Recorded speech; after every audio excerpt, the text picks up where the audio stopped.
Hi, Michelle here from Straw-Bearie.com. I'm a teacher, I'm a crafter, and I'm a DIYer. And today I'm going to give you some tips for homeschooling your children during the coronavirus outbreak. So first I want to give you just a little bit of background on my experience. I've been teaching for around 28-ish years in all kinds of settings. I've taught in public school, private school, homeschool, and I'm back in public school right now. I taught homeschool to my two boys from pre-K through 7th grade, teaching both levels.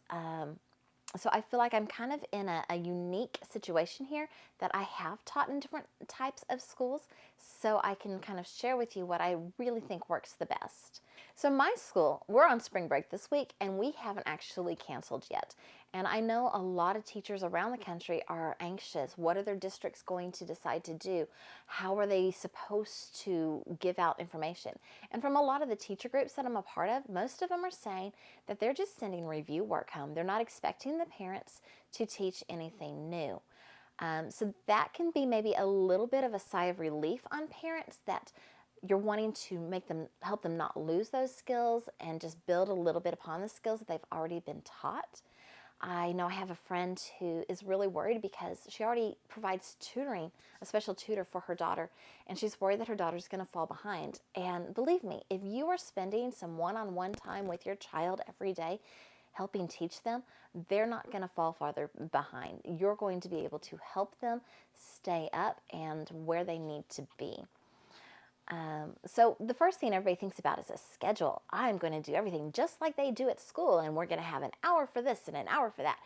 And let me tell you that when I first started homeschooling, my son was kindergarten, and I drew out this schedule and I had it on this poster board and I put it up on the wall and I went over with him.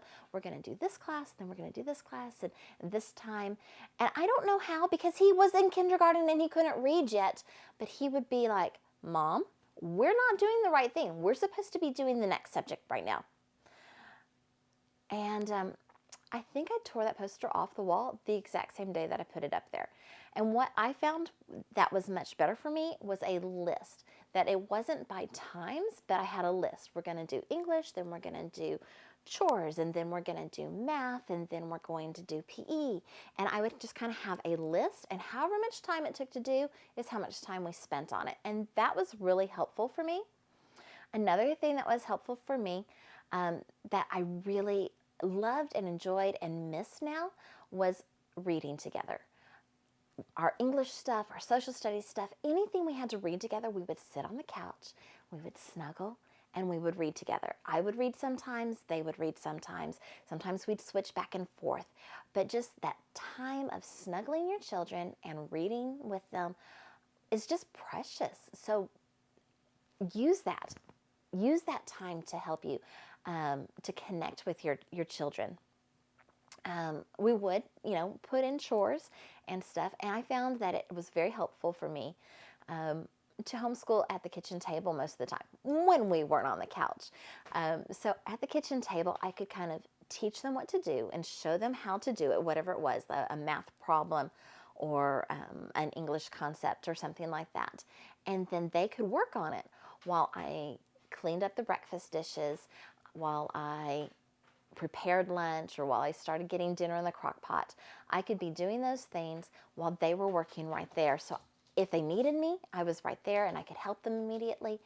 And it just worked out really well having us homeschool at the kitchen table most of the time.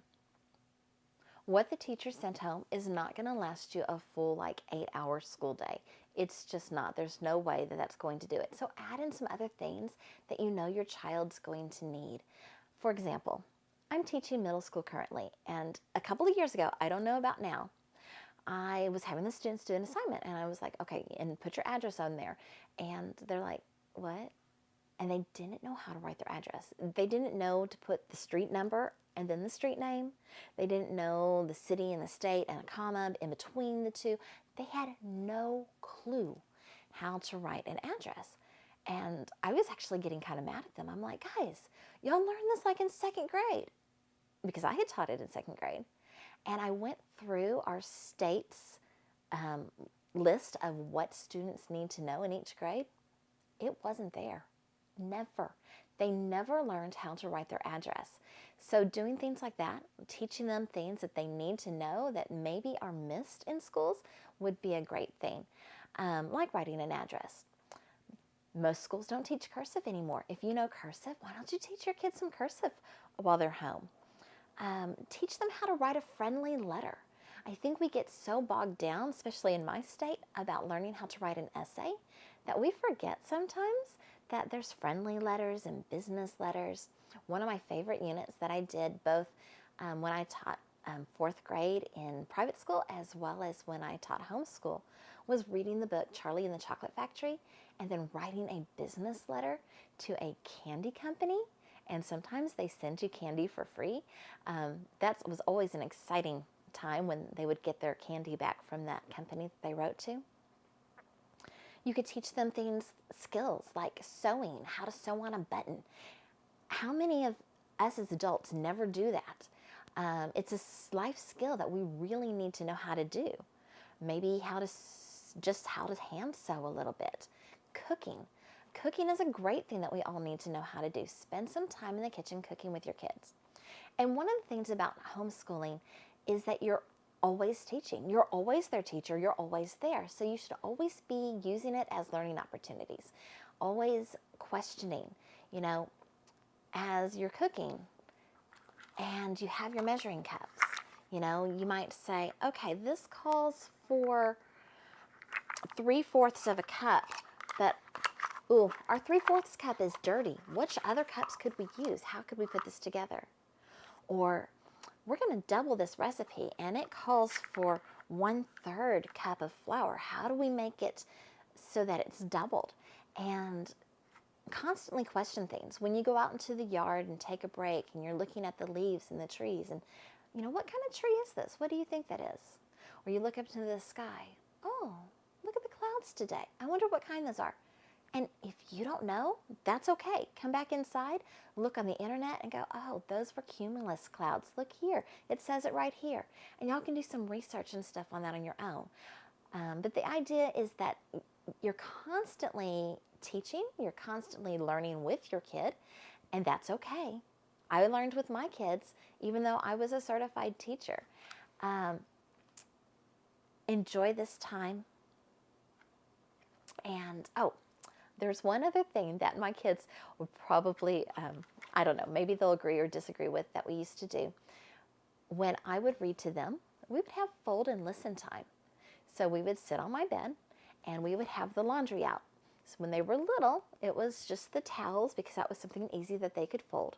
And they would fold laundry while I read to them because if I was missing my time to do my laundry, then, by reading, they needed to be helping out. And fold and listen time was something we did several times a week, and they just knew laundry time was fold and listen time, and they would fold while I read to them. There's so many different things that you can do. If you have any questions, if you're worried at all, please leave me a comment below. I would be so happy to help you as best as I can from my experience. Thank you so much for watching. Have a great day. Toodles.